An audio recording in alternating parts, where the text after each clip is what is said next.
So you're 92 and you look back on your life. What impact would you have left on this planet?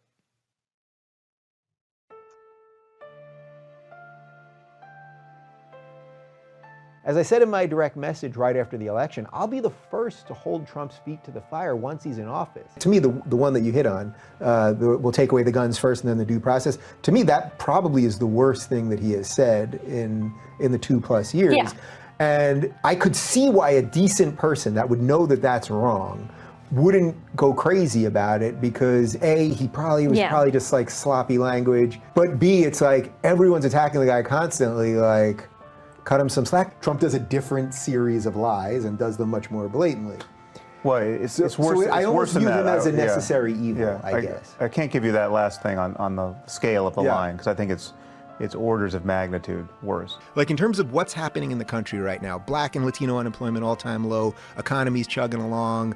A lot of this is the momentum of what Obama did when he was in office, and that the economy, he's riding the work of Obama. He's riding the wave of the previous administration's policies. So I've had guys, I've had economists on my show argue kind of both sides of this thing. I know you wouldn't want to give it to him, but does Trump deserve some credit for not doing that strike? If you got a call a minute before and 120 people are going to get killed? Credit for. In terms of Iran, no, it was the president who recklessly removed us from the Iran nuclear deal. That is what led up to that. But in many ways, when I was rereading it, I kept thinking, man, what they needed was a Trump. Imagine if he got the memo. Let's just try it this way. Imagine Trump sitting there, coronavirus, we're in March, he gets a memo. 20% of the American people are going to die within 3 days. You think it would be the best thing for him to do is get on TV and say 20% of you are going to die in 3 days? Or unfortunately, perhaps have to massage that a little bit? I mean, there's a great ethical debate that we could have about that, is what would be the just and moral thing. Well, you guys have to take these precautions because we're going to lose some lives. I think it's his obligation. All the products are from China. MAGA hats are from China. They just started making them in the U.S. See, I don't see that as hypocrisy. I see that as he's telling you the system is messed up, and he just used the system. It's the same thing as the taxes before. He's telling you the tax system is screwed up, and I took advantage of it. That's very obvious. But the fact that he's using the broken system is not proof that he's a hypocrite. It's proof that he's someone that sees the stupidity of the way the system he also is amazingly Teflon. But I'll tell you one other thing about it, which was that Trump and Melania, they love each other. They are actually in love. Several times he referred to her as honey, and he put his hand across the table and put his hand on her when he was speaking to her. And he had me. He said, honey. You could just tell her. He said, honey, what do you think about this? And then he had me tell her. He turns to her and he says, honey, honey, and he put his hand on her arm. And it was very obvious to me that it was like, these people love each other. But I tell you that not because of the story, or to tell you that I think I was right about the Bloomberg thing, more so that he touched her hand and called her honey, and it was just sort of a pleasant moment. Maybe in this story, and this is sort of what you're getting at, that Trump is the Moses character, meaning he will lead the Hebrews out of Egypt. But the thing that happened, of course, to Moses, I know you know this, he didn't get to go to the promised land, right? So you think it's a possibility that he could still be president? Oh, absolutely. You do? Yeah. Wow. I mean, why not?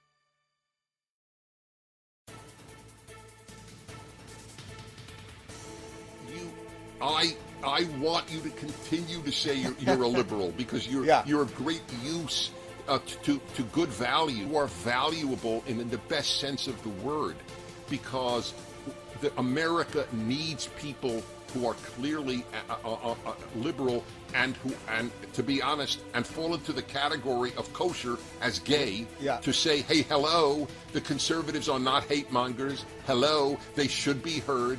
And maybe every so often you should read National Review, or watch a PragerU video. But that you have to accomplish something in a video game. You have to keep trying to succeed. Yes, can you go to GameFAQs, or can you get the cheat code and all that stuff? You do, but it really is about you figuring out how to do all this stuff. And that, to me, sort of shows why the media, and especially the leftist media, hates games now, or hates gamers. They don't like people who solve problems. Is this a bridge too far, or am I onto something? I don't know. I have to think about it. I haven't really thought about it. I think there's something there. Gamers want to get shit done. Whatever world you're in, whether you're playing a sports game or an adventure game or an RPG or whatever, you're building something, you're accomplishing something. You may have to have teammates and all do it. You don't want people to help you do everything and cheat for you. That's not what the left likes. Sure. So they have to not like games. I think there's something really there. I think also, just on a broad sense, just knowing some history, not even political philosophy, but I'm just saying history, because when I was in it with the progressives, I would have conversations with people that were public people, and we'd start talking history, and I'd go, man, you don't know basic history. I'm not just talking American history. I'm talking history of the Middle East, of Europe.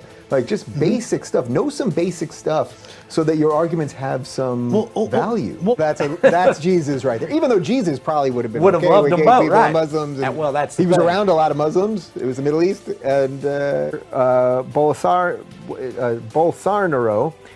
regarding. There's a lot of things moving here. Deforestation of the rainforest. Sounds like he really hates Marxism, and he's really pushing Brazil to become more of a world leader, and that he actually is for capitalism, and he's trying to get some of the SJW stuff out of the schools. I just saw a tweet by him. But we have to decide what level of sickness are we willing to live with, so to speak, to move ahead and open the country, because I don't know how much longer we can do this. David, that sounds ridiculous. Come on. You've got a worldwide we have to figure out what that level is. Caused this. At whose risk? Yours or mine? It's okay if you die, right? Like, there are debtors, and we've got more weapons than our debtors right now. Talk about a mafia move. It's like, we sort of know, we can keep borrowing from them because we got all the nukes, and they've got some stuff, but we've got bases everywhere. It's a seriously depressing, like, unpleasant thing to think. They got more people. Can't they just create more weapons and have more money? They got more people. I suspect they're probably cloning people too. That's a whole other thing. I mean, we know we can clone dogs, and you can clone sheep, or we can all that kind of stuff. And it's like, if we can clone dogs right now, which there's commercial cloning of dogs happening right now. They're a giant sort of globalist operation that's sort of taking over the world that we're seeing through COVID and lockdowns and everything else. It's like, they will start having anti-white laws. This is not a crazy conspiracy theory. It's like, this is not made up stuff. And in a weird way, we all feel like conspiracy theorists, but you're only not a conspiracy theorist if you're blind. If we're going to say trust the scientists, which is a silly notion, right? There's a lot of evil scientists out there. There's a lot of bad guy scientists out there. Have you ever seen a science fiction movie? I mean, not every scientist is right about everything. You talk about a new centre evolving, but you draw that new centre around some people that I would consider on the right, like Stefan Molyneux, for example. Well, I've never said that Stefan Molyneux is in the new centre. Really? Have you ever heard me say that? I thought you had. No, I've never said that. No. But 5 years ago, where liberals and conservatives were just fighting about everything, now actually there's a new center developing. And I think both of us are sort of in that, not in the exact same political part, but to me that's irrelevant. But in essence, he now is going for a third-degree murder charge. And what's happening is you can sort of see that this whole thing is being set up so he's going to get acquitted, basically, of third-degree murder, because third-degree murder, without getting too much into all of the specifics, but you should do a little Googling on your own. In essence, third-degree murder is like if you drove your car intentionally into a crowd of people to kill a lot of people, or you started firing into a crowd intentionally, just maiming people. First degree and second degree, that's probably what's more applicable in this. Gaslighting. Gaslighting is when, in effect, it's a phrase that sort of was born online, because it's the idea that you go sort of so over the top with your response to somebody that it burns down the whole house. As they tried to censor a story, what did they do? Well, they did the butterfly effect. And the butterfly effect, of course, is when by drawing attention to something, you're then amplifying the attention. You're saying, don't look there, it makes everyone look there. And then she used to struggle with imposter syndrome. That seems like a problem to me if you're going to be in the CIA. Double agents, triple agents, quadruple agents, and now you've added in someone with imposter syndrome. I don't know what imposter syndrome is. I have no idea. You think you're an imposter? Well, I would hope I'll try to relate it to something going on right now. I would hope that that people will say, boy, you know, when the world was really going nuts, remember 2020, remember 2021, and probably the next couple of years too, when the world was really going bananas, Rubin didn't go completely crazy. And I think the reason I think that is I've seen so many people who are good people just get so crushed by a lot of the things that we've talked about here, the misinformation, the not knowing what all the issues really are. If you look at what I've done for the past year, I think I've been a pretty decent arbiter of sanity in the midst of this. I don't think most of the people that watch my show, I'm not trying to make them I'm not trying to make them angry. I'm not trying to depress them. I'm not trying to scare them. I'm trying to say, hey, this is how the world is. David, that sounds ridiculous.